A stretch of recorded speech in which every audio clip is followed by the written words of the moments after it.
कहानी। एक छोटे से गांव में एक युवक रहता था जिसका नाम सोहन था। सोहन पढ़ाई में बहुत होशियार था, लेकिन उसे अपने गांव में रहना पसंद नहीं था। वह बड़े शहर में जाकर कुछ बड़ा करना चाहता था। सोहन के पिता एक किसान थे।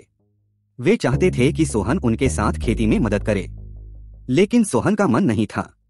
वह शहर जाने की जिद करने लगा।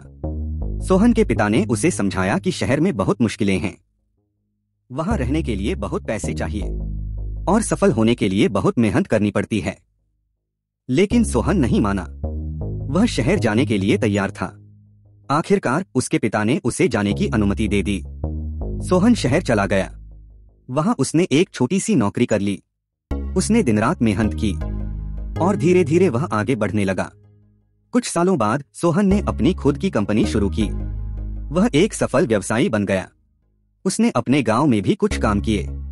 उसने एक स्कूल और एक अस्पताल बनवाया। एक दिन सोहन अपने गांव गया। वहां उसकी मुलाकात अपने पिता से हुई। सोहन के पिता बहुत खुश हुए। उन्होंने सोहन को कहा, मैंने हमेशा कहा था कि शहर में बहुत मुश्किलें हैं, लेकिन तुमने उन मुश्किलों को पार करके कुछ बड़ा कर दिखाया। तुमने हमें गौरवान्वित किया है। सोहन ने अपने पिता को कहा, मैंने आपके कहने को ध्यान में रखा, लेकिन मैं जानता था कि अगर मैं कुछ बड़ा करना चाहता हूँ तो मुझे खतरे उठाने होंगे। निष्कर्ष। सोहन की कहानी हमें बताती है कि जीवन में सफलता प्राप्त करने के लिए खतरे उठाना आवश्यक है। खतरे उठाने से हमें नए अवसर मिलते हैं और हम अपने कौशल और क्षमताओं को विकसित कर सकते हैं। लेकिन खतरे उठाने से पहले सभी संभावित जोखिमों का आकलन करना चाहिए, तैयार रहना चाहिए और असफलता की संभावना को स्वीकार करना चाहिए। विस्तार और उदाहरण। सोहन की कहानी में खतरे उठाने के कई उदाहरण दिए गए हैं। सबसे पहले सोहन ने अपने पिता के खिलाफ जाकर शहर जाने का फैसला किया। यह एक बड़ा खतरा था क्योंकि उसके पिता ने उसे रोकने की कोशिश की थी, लेकिन सोहन जानता था कि अगर वह कुछ बड़ा करना चाहता है तो उसे अपने पिता की इच्छा के खिलाफ जाना होगा। दूसरा, सोहन ने शहर में एक छोटी सी नौकरी से शुरुआत की। यह एक और खतरा था क्योंकि वह एक सफल व्यवसायी बनना चाहता था, लेकिन वह जानता था कि उसे अपने लक्ष्य तक पहुंचने के लिए कड़ी मेहनत करनी होगी। तीसरा, सोहन ने अपनी खुद की कंपनी शुरू की। यह सबसे बड़ा खतरा था क्योंकि वह अपनी सारी जमा पूंजी और मेहनत का जोखिम उठा रहा था, लेकिन वह जानता था कि अगर वह सफल होना चाहता है तो उसे जोखिम उठाना होगा। सोहन की कहानी हमें बताती है कि खतरे उठाने से सफलता प्राप्त की जा सकती है, लेकिन खतरे उठाने से पहले सभी संभावित जोखिमों का आकलन करना चाहिए, तैयार रहना चाहिए और असफलता की संभावना को स्वीकार करना चाहिए। वास्तविक जीवन का उदाहरण। धोनी ने क्रिकेट में जोखिम उठाया। महेंद्र सिंह धोनी क्रिकेट के इतिहास में सबसे सफल कप्तानों में से एक हैं। उन्होंने अपने करियर की शुरुआत में कई जोखिम उठाए।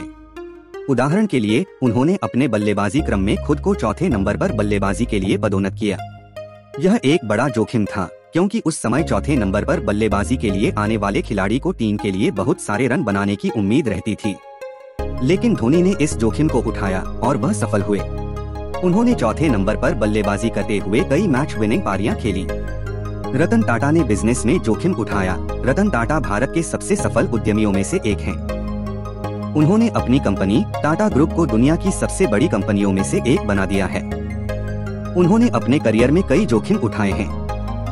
उदाहरण के लिए, उन्होंने 2008 में वैश्विक आर्थिक मंदी के दौरान जगुआर और लैंड रोवर जैसी कंपनियों को खरीदने का फैसला किया। यह एक बड़ा जोखिम था क्योंकि उस समय वैश्विक अर्थव्यवस्था बहुत खराब स्थिति में थी, लेकिन टाटा ने इस जोखिम को उठाया और यह उनके लिए सफल रहा। जगुआर और लैंड रोवर आज टाटा ग्रुप की सबसे सफल कंपनियों में से हैं।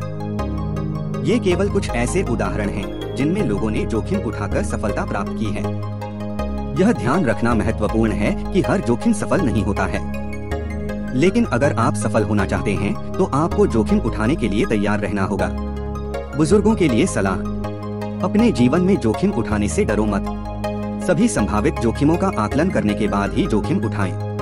असफलता की संभावना को स्वीकार करें और उससे सीखें। याद रखें कि जोखिम उठाना सफलता प्राप्त करने की दिशा में एक कदम है।